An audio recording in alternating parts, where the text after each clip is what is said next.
everyone, it's Jo here. I'm here to chat to you about my latest blog.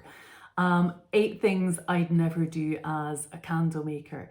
Now, I've been running my candle making business for the past 10 years here in Scotland, and I teach candle making online, in person, and also via live Zoom sessions. But I also supply luxury hotels and clients across Scotland and London with their own private label candles.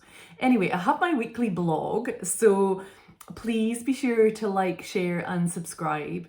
And yeah, let's have a chat about what things I wouldn't do as a candle maker. So first of all, I'd always make sure that I'm buying quality supplies. You know, I wouldn't be making candles in containers that are not suitable for candle making. And I get asked this so many times. Is it okay to use a glass from the drinks cabinet or a wine bottle, you know, that I've adapted?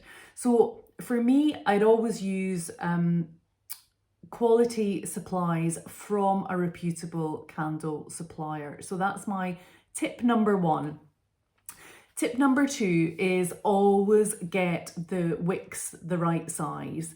I think when you're buying from some non-reputable candle suppliers, they don't tell you the size of wicks that you're supposed to use, and they won't supply you with a correlated chart that is going to tell you the exact size of wick that you need for your size of container. So always make sure that when you're buying your wicks, that you know exactly what size of container they are for. Okay, so that's tip number 2. Number 3, I would not overheat my wax. I'd always use the thermometer. And if you've read any of my other blogs on not using an infrared thermometer, use a digital thermometer. And I do work in centigrade, and I do pay attention quite closely to the temperature that the wax is supposed to be heated to. I do think, I mean, you may use an infrared thermometer. I'd love to know your feedback. If you do, please email me, jo@jomcfarlane.com if you do. But I do believe that you have to be stirring with a digital thermometer to get a correct reading for the wax. I do believe the infrared one doesn't give the same reading. Also, the temperature that you're adding your fragrance oil at is very important, and that correlates to the type of wax that you're going to be using. So do pay attention to the manufacturer's instructions and add your fragrance oil at the desired temperature. If you add it too high, it's going to burn off, and if you add it too low, it's not going to bind to the wax together. So that's my next tip. Also, I want you to use really high quality ingredients. And it's true what they say. If you buy a candle down in a bargain store, a bargain shop for 99p, 99 cents, it's not going to be the same as when you're using high quality oils, wax and wicks from a reputable supplier. I think as well, when you're adding your fragrance oils, it's very tempting to just add in that little bit extra. You know, if you've got a bottle that say you've got a trial bottle and it's 25 grams and the desired amount that you need to be putting into that candle is, I don't know, say 22 grams and you've got 25. The temptation is to just pop in that extra few grams of fragrance oil.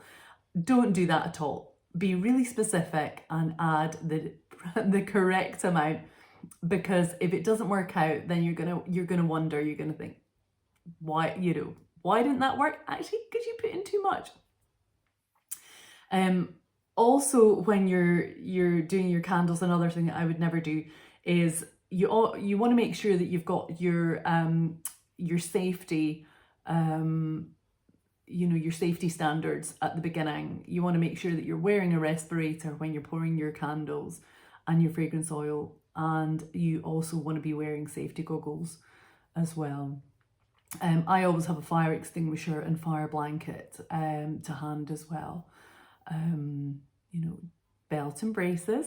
Never leave your candles unattended or your wax boilers as well. And also make sure that your candles are labeled correctly with your, especially if you're selling, with your name, your address, your contact details, the weight of the candle. It may vary in the country that you're in. I know that some countries, the people that I've chatted to, don't have safety, health and safety at all in some, I do believe it's Nigeria and Lagos.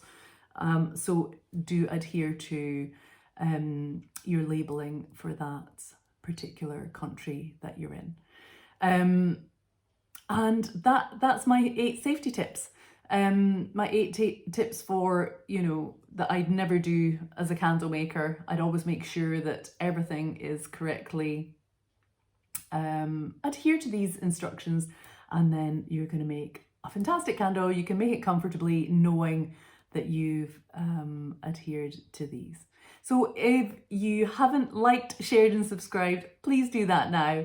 You can also hop onto my website, joemcfarlane.com/blog to read my other helpful candle making tips. I look forward to seeing you there.